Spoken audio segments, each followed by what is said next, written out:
Welcome to the Villa Forever podcast. I am your host, Chad Williams. This evening, I am joined by my guest, Connor Heath. Hi Chad, you alright?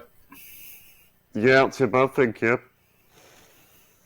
Yeah, I'll be doing Aston Villa versus Newcastle post-match analysis and pre-Brentford Talkshow. So how are you, Connor? Yeah, I'm good. It's an absolute dreamland being a Villa fan at the moment. Oh, I know, it's exciting times. It's a bit weird for me, to be honest, because, I've been going for the last 2-3 seasons every week, and now I've picked up a weekend job, and the last few weeks I've been struggling to watch the matches, which is a bit annoying for me, considering we were a bit down at the bottom of the table the last few seasons, and now we're doing so great. It's hard being a Villa fan from my side, to be honest. Yeah. Well, I think I can actually dream of European football as a fan. Yeah. No, it's really exciting, yeah. And the good times are back. Oh yeah, well, I mean, I'm only 19. I barely remember the playing in Europe at all. Like my whole memory of Villa was getting relegated and the Championship days, and then recently it's been great. But it's a great time to be a Villa fan, really. Yeah, it's really exciting times. And what did you think of the match against Newcastle? I thought, it was probably one of the performances of the season. Well, performances of the last few seasons. Like, I was quite nervous for the match. We'd been on a good run before, and but we hadn't really been challenged yet. We'd played a lot of lower side teams, out of form teams. Chelsea are a good team, but they weren't in great form.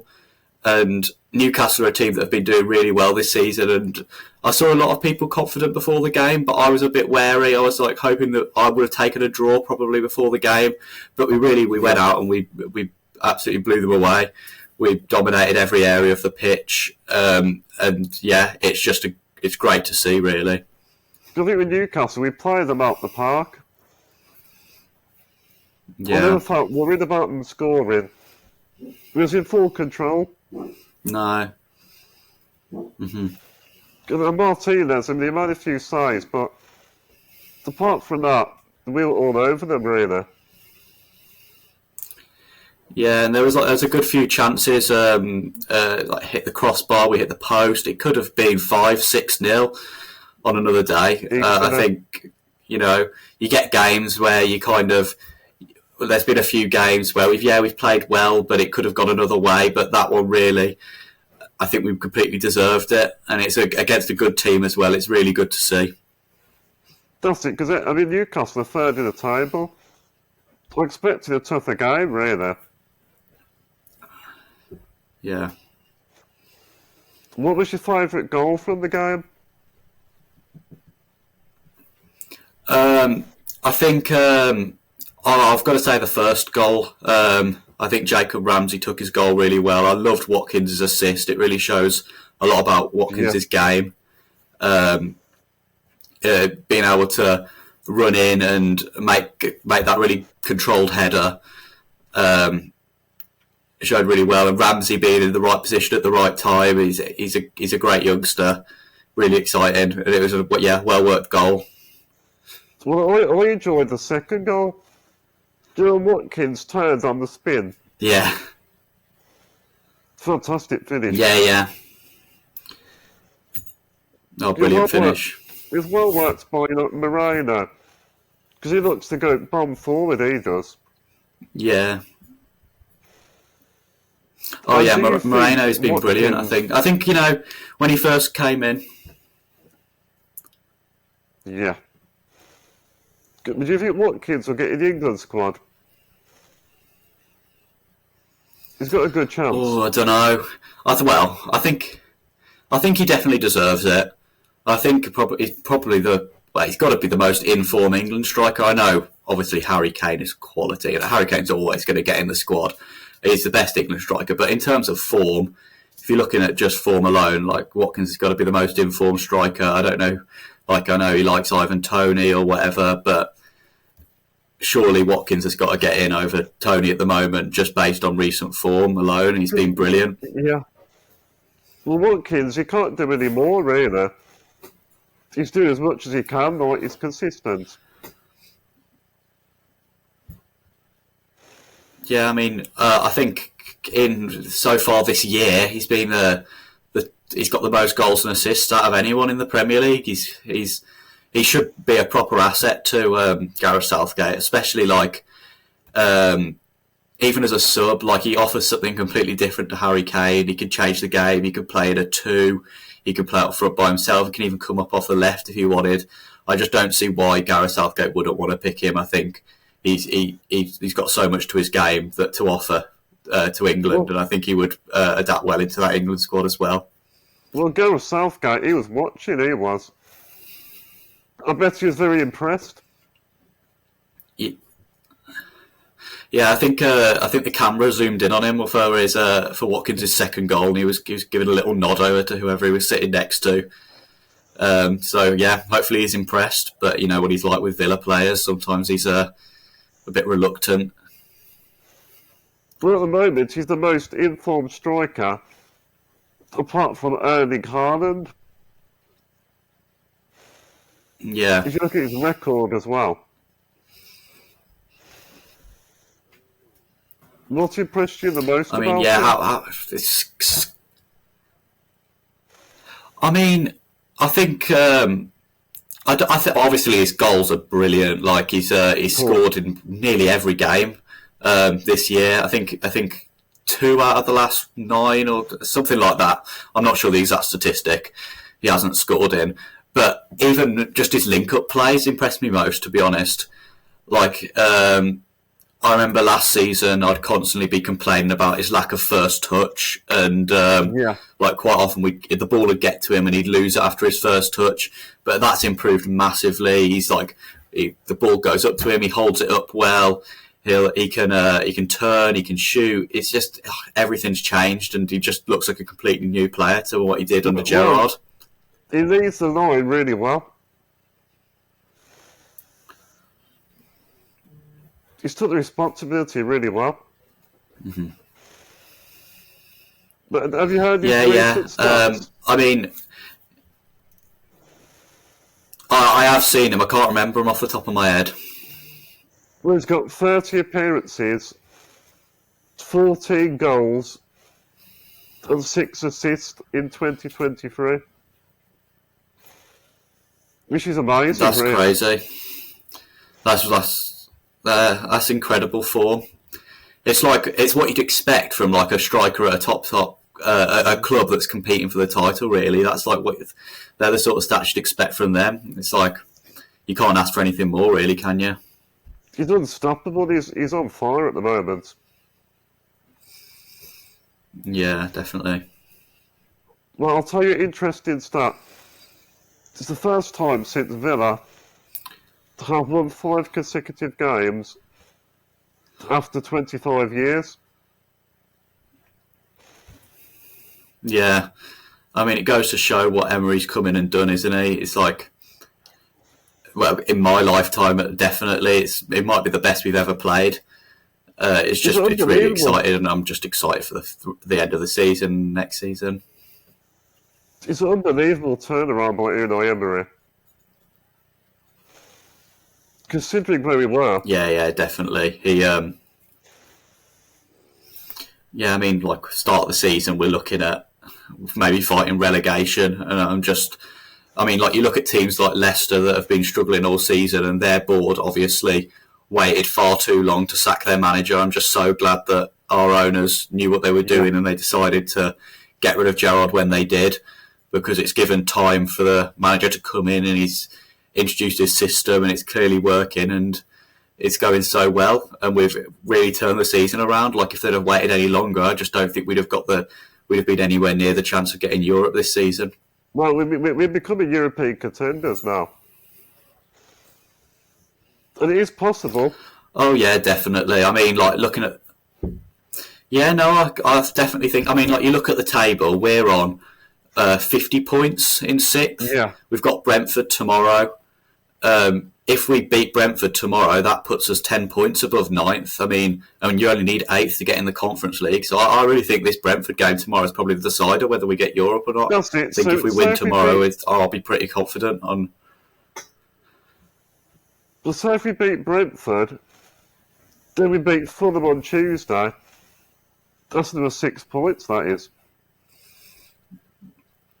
That's it for me. I think if we get points from those games, even if we take a little dip in form, I think we'll finish at least 8th then. We'll just be... even just beating Brentford, that puts us 10 points clear of 9th spot. I mean, Brentford then going to pick up 10 points that we don't pick up. Like, I don't really see that happening. I really think this game will be a decider for us, whether we want to play Europe next season. And I think Emery probably sees that as well. Well, if we score an early goal tomorrow, we could frustrate Brentford. What do you expect from Brentford on Saturday? I think they'll be a tough team to break down. I mean, they've had really good home form. I think they've only lost twice at home or something. Like, one of them was to Newcastle. Yeah, it's just they're going to be a tough team to play against, and it'll have a hard job. But yeah, I think, as you said, we need to get that early goal. I think defensively we've been solid, so I think as long as we get that early goal, I could see us going out and holding them back and hopefully keeping another clean sheet as well. Well, Brentford, they've got a good record against the big teams, especially at home. Yeah. And also, Ivan Toney and Emblemo, they've got a good partnership together. Yeah, good players, but he's not quite Ollie Watkins, is he? No, nothing compared to Watkins. No one's at the moment, no. Also, I'm actually going to say congratulations to the Watkins family on the birth of their baby boy. Oh yeah, he's had a kid, isn't he? Yeah, Marnie Watkins. Yeah, it's great to see. He's obviously having a good time at the moment. He's probably enjoying his football and enjoying his home life. Well, thank God it's good to have players who are in a good position. Well, thank God she didn't have the baby on the day of the match. That would be a very good timing then. Yeah. I don't know. I think we still would have won. Newcastle were very poor. And what do you think of Thomas Frank, the Brentford coach? Oh, I think he's an excellent coach. I mean, there's not very many coaches that can go out there and spend so little money, or even just take a squad straight from the Championship and just do so well straight away. And he's obviously building something. I imagine he'll be at Brentford for a long time unless he ends up getting snatched up by a big club on big money or whatever. He did a great job getting back to the Premier League. I think Brentford fans are lucky to have him. Yeah, he's putting the best time Brentford have ever done in a history, really. Yeah, definitely. I mean, they're not a traditionally massive club, but they're definitely succeeding at the moment. I imagine Brentford fans are enjoying it. And, they've got a good team. And what's your score prediction for tomorrow? Oh, that's a tough one. I'm going to be positive and I'm going to say we win. I'm going to go for 1-0. I reckon Ollie Watkins will score again. Good choice. I'm going to go... But yeah, I think it'll definitely be tough for us. I'm going to go 2-0. I think there'll be a lot of goals. I like it. Positive. So, yeah. I'll ask you the next question now. What is the difference between Ivan Toney and Watkins? Do you think it's a better striker? That's tough. I mean, you've got to give it to Tony. He is brilliant. But I think, Watkins has got. I think he's got. He's a lot more level-headed. I think he's got that strive to improve, and he's showed that under Emery. I like the way he comes in off the left. Tony's probably more out and out. Probably a better goal threat, but Watkins' link-up play, as I said earlier, has been incredible. He's got unbelievable confidence as well. Since Unai Emery took charge. Oh yeah, well I wouldn't be surprised if his confidence had been knocked under Gerrard.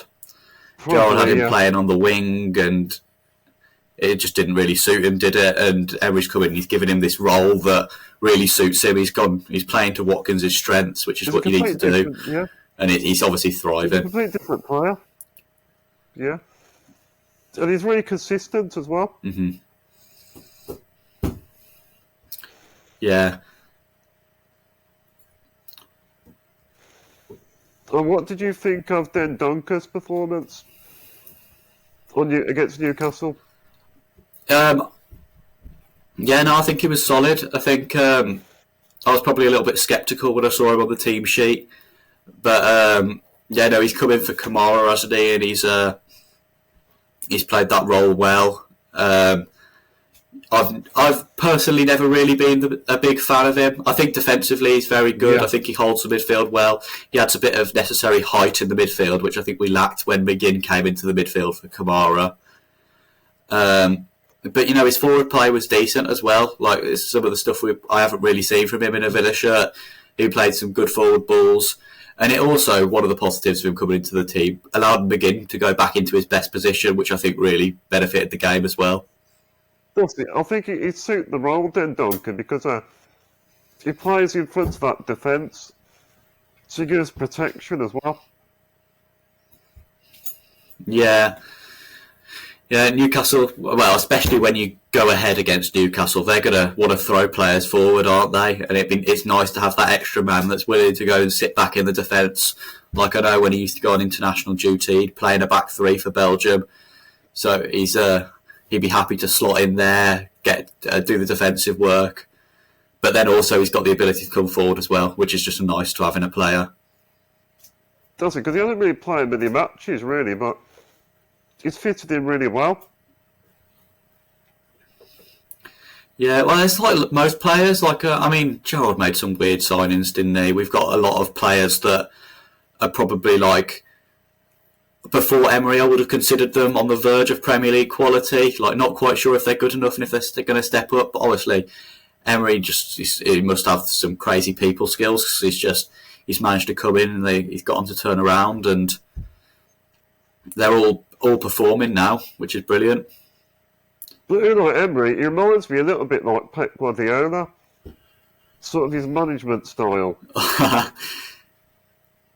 Yeah. I mean, I wouldn't say that his tactical style is any very similar. Not quite, he play a different type of football, right. But I mean, in terms of his people management, that's it. Yeah, I'm always and getting players working, and it's impressive. In the future, though, even though he's not quite an elite manager, he's a very good manager for us. Yeah, no, I think I was saying this earlier. I think we needed him just as much as, I don't think he needed us, but I think this job suits him a lot. He won't be under the same pressure he was at Arsenal or PSG to bring instant success at Villa. We're very happy finishing. Top 10 would have been unbelievable at the start of the season, wouldn't it? But it's perfect for us. He'll get back in the summer, hopefully. Mm-hmm. And hopefully we can move forward from there, and there just won't be the same pressure as if he was at a traditional Big Six club. He's got a great CV as well. He's won the Europa League 4 times. Yeah, absolutely. I think he won it 3 seasons in a row or something with Sevilla, and then he won it again with Villarreal, beating Man United in the final. And it's I know. I remember watching that game, Villarreal against Man United, and he didn't play very enjoyable football. It was very defensive, keep every man behind the ball. But if that's what you got to do, that's what you got to do, isn't it? he wins trophies, a serial winner, and it's really exciting because, I mean, if we qualify for Europe this season and the board go out and back him in the summer, I don't see any reason why we couldn't win a European competition in the next few years. Or even, well, next season we could push for Champions League. Maybe next season top 4. Oh, hopefully. Yeah, I mean, the form that we're in suggests that it's possible. It's just like, can we continue that form? And then you've also got to worry about other teams improving. Like, I can't see Chelsea staying as poor as they are at the moment, and I can see Liverpool having a rebuild. Well, and Liverpool, you know, they've got the financial power to just fly above us if they wanted to. But, you know, we can dream. Well, Liverpool, they've got a game in hand, I think, Liverpool. So yeah, I'm looking at it at the moment. We just need to keep winning. Yeah, game in hand. Yeah, they've got a game in hand, but they are 3 points behind us. So, I mean, if we win at the same rate they win, there's no reason they should finish above us, really. We've got to keep winning. That's all we can do at the moment. Yeah. That's it. We've got to focus on what we're doing. Not yeah, definitely. About what other teams are doing. Yeah. So, realistically, how many wins do you think we'll get to the end of the season? I mean, we won't win all of them. We'll win some of them, I think. Yeah. Let me pull up our fixtures. So we've got no,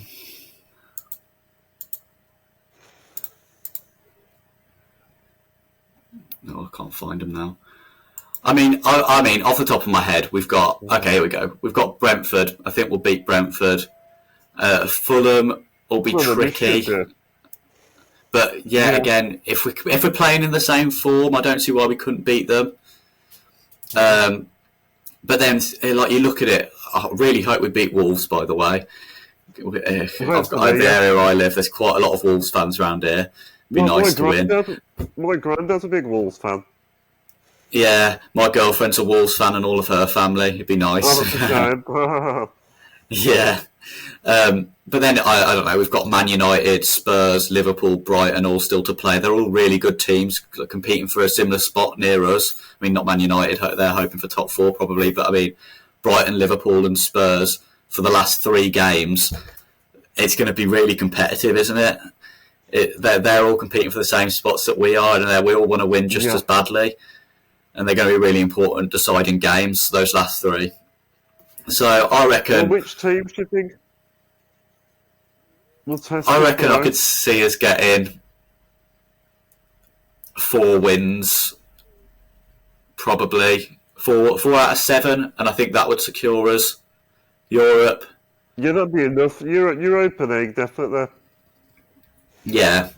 Well, let's not speak too soon, but I don't get ahead of myself. Yeah. Yeah, someone's going to show me this in a bit when we finish in 9th place or something, and we just I'm getting ahead of myself. Okay, so are you impressed with Ashley Young's performances? Considering how old he is? Yeah. I mean, like, he's 38. What an athlete! He's played left wing at the start of his career. I think he's played on the right as well. I think under Stephen Gerrard, he played a game at centre mid. He plays left back and right back, and he bombs forward. In this Emery system, he holds back and sometimes creates a back 3 when Moreno wants to bomb forward. What can't he do? He does whatever. He's like a glue for the team. He does whatever is necessary. He's a good leader as well. Yeah, I mean, I reckon he's brilliant for the dressing room. Like, motivating players, getting them going, someone to talk to for the players. I think he was probably one of the better signings in the last few years, just for that leadership quality. The thing is, you need somebody like with that experience in the dressing room. Yeah, definitely. And he knows the club well because he was here for a long time when he was younger, wasn't he? Yeah, spelled with Martin O'Neill, yeah. Yeah. Well, I'll tell you some other interesting stats. Watkins has scored the most goals in 2023. He scored 11 of them. Then Watkins got most goals and assists. 14 altogether. That's crazy, that is. And also, most Premier League clean sheets. We've got 8 Premier League clean sheets in 23. Yeah, I mean, the defence has been solid, hasn't it? It's like, I mean, we conceded.